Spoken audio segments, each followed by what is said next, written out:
Hai, Assalamualaikum warahmatullahi wabarakatuh.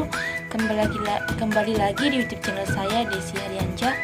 Pada video kali ini saya akan menjelaskan mengenai tentang mengamankan sistem informasi. Terlebih dahulu saya memperkenalkan diri. Perkenalkan, nama saya Desi Rahmadani Haryanja, NPM 19150018. Nah, pada zaman sekarang, kemajuan teknologi informasi dan komunikasi yang berkembang sangat pesat, sangat penting terhadap perkembangan informasi yang beredar di masyarakat. Dengan demikian, teknologi informasi, khususnya dengan jaringan komputer yang luas seperti internet, barang dan jasa, secara luas dapat berskala global. Semua orang dapat dan mudah memperoleh informasi dari berbagai sumber secara cepat, tepat, mudah, dan murah. Informasi sebagai suatu set yang sangat berharga karena merupakan salah satu sumber daya strategi dalam meningkatkan nilai usaha dan kepercayaan publik. Mengamankan sistem informasi adalah upaya untuk mencegah atau terjadinya ancaman yang mungkin timbul secara tidak langsung terhadap informasi pada suatu bisnis atau mengurangi risiko-risiko yang terjadi dan mengoptimalkan investasi atau return of investment. Mengapa sih keamanan informasi itu sangat dibutuhkan?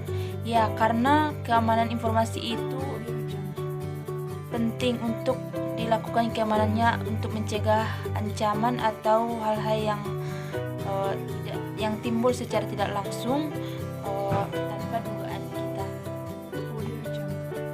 Cara mengamankan informasi itu ada dari 4. Yang pertama ada pemantau integritas sistem, yang kedua ada audit, yang ketiga backup secara rutin, dan yang keempat penggunaan enkripsi. Nah, pemantauan secara integritas sistem ini dijalankan secara berkala untuk menguji integritas sistem. Salah satu contoh programnya yang umumnya itu adalah Unix atau program Tripwire. Yang kedua adalah audit. Audit adalah proses yang sistematis, independen, dan terdokumentasi untuk mendapatkan bukti. Kemudian dilakukan evaluasi untuk menentukan sejauh mana kriteria audit terpenuhi.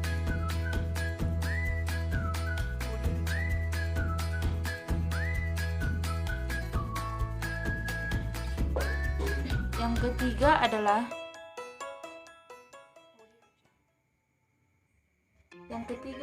backup secara rutin. Hal ini dilakukan untuk menghindari hilangnya data akibat bencana seperti kebakaran, banjir, dan lain-lain. Yang keempat ada penggunaan enkripsi. Data-data yang Anda kirimkan diubah sedemikian rupa sehingga tidak mudah disadap oleh programmer, penyadap, atau sniper. Contohnya bisa kita sebut yaitu adalah media sosial. Yang pertama ada Facebook, kedua Instagram, WhatsApp, dan lain sebagainya, yaitu media sosial. Facebook adalah salah satu jaringan sosial terbesar di dunia. Masalah-masalah pencurian identitas dan perangkat lunak berbahaya. Kemudian di situ ada IT security firm SOPs melaporkan Facebook memiliki risiko keamanan terbesar dari sosial media yang lain. Kaspersky Labs Security menunjukkan malicious software di jejaring sosial seperti Facebook 10 kali lebih berhasil menginfeksi penggunaan pada pengguna email. Kerentanan sistem dan penyalahgunaan. Yang pertama ada keamanan atau security. Kebijakan, prosedur, dan langkah-langkah teknis yang digunakan untuk mencegah akses yang tidak sah, perubahan, pencurian, atau kerusakan fisik terhadap sistem informasi. Kemudian ada pengendalian atau kontrol, yaitu metode, kebijakan, dan prosedur organisasi yang menjamin keamanan aset organisasi, akurasi, dan keandalan catatannya.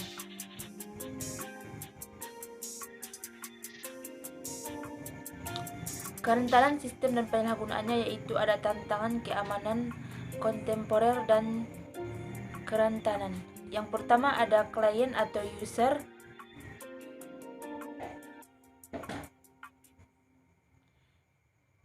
Yang kedua ada communication line. Yang ketiga ada corporate servers dan corporate system. Kerentanan internet itu jaringan terbuka bagi siapa saja. Internet begitu besar dan cepat, dampak terhadap penyalahgunaannya dapat tersebar luas. Penggunaan alamat internet tetap dengan model kabel atau DSL menciptakan target hacker tetap.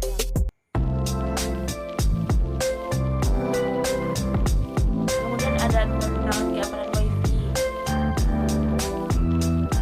Banyak jaringan WiFi dapat ditembus dengan mudah oleh penyusup atau hacker menggunakan program sniffer untuk mendapatkan alamat untuk mengakses sumber daya jaringan tanpa otorisasi.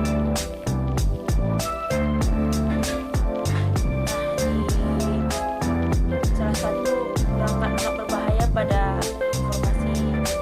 keamanan informasi yang pertama adalah malware atau spyware, yaitu program kecil menginstal sendiri diam-diam pada komputer. Spyware atau program kecil menginstal sendiri-sendiri diam pada komputer untuk membantu kegiatan penelusuran web oleh pengguna dan untuk memunculkan iklan.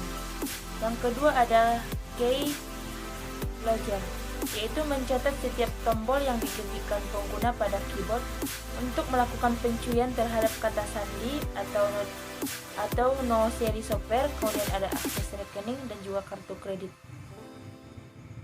Yang ketiga yaitu ada hacker dan kejahatan komputer.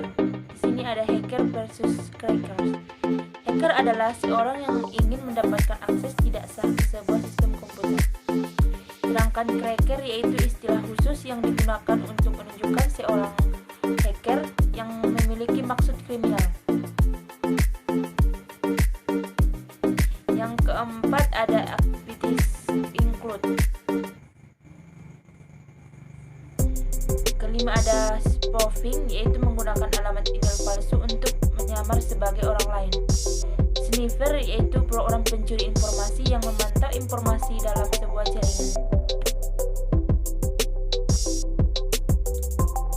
Nah, pada kejahatan komputer ada beberapa pelanggaran hukum pidana yang melibatkan pengetahuan teknologi komputer. Di sana ada juga komputer dapat menjadi sasaran kejahatan, misalnya melanggar kerahasiaan data terkomputerisasi yang dilindungi, mengakses sistem informasi komputer tanpa otoritas.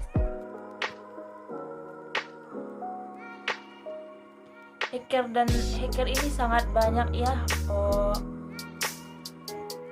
yaitu yang pertama ada pencurian identitas, phishing, evil twins, farming, click fraud, dan global threats.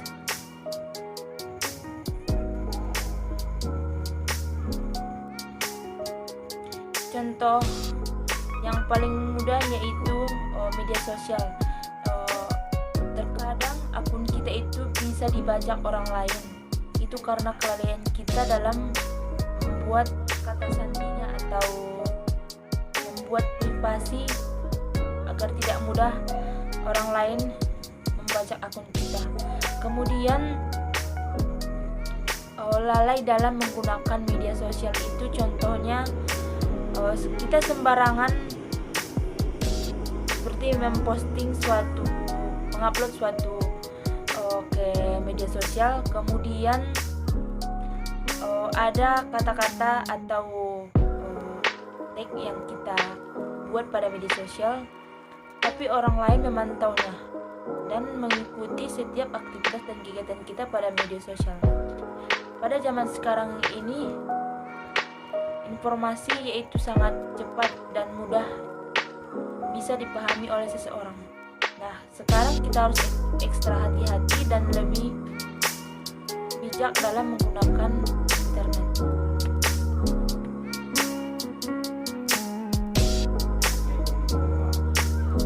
Banyak hacker atau oknum yang tidak bertanggung jawab yang mengambil keuntungan untuk dapatkan hasil atau uang dari pekerjaannya itu. Kemudian di sini ada jenis-jenis pengendalian yang bisa kita terapkan untuk menerapkannya pada keamanan sistem informasi. Yang pertama ada kontrol perangkat lunak, yang kedua kontrol hardware, yang ketiga kontrol operasi komputer, keempat kontrol keamanan data, kelima kontrol implementasi, dan keenam kontrol administrasi.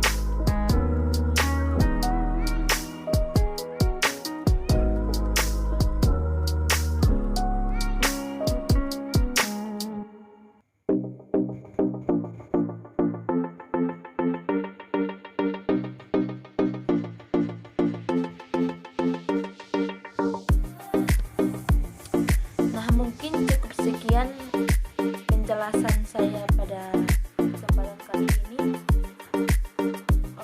Pesan terakhir atau saya ingatkan kembali, marilah kita bijak dan berhati-hati dalam menggunakan sistem informasi dengan baik dan benar agar kita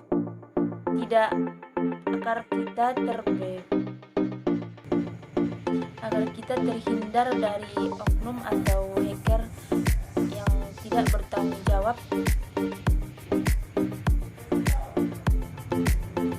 Nah, cukup sekian hasil penjelasan saya pada kesempatan kali ini. Jika ada kata-kata yang salah dan juga penyampaian yang kurang tepat, saya mohon maaf. Saya akhiri dengan salam. Assalamualaikum warahmatullahi wabarakatuh. Jangan lupa like, comment, and subscribe.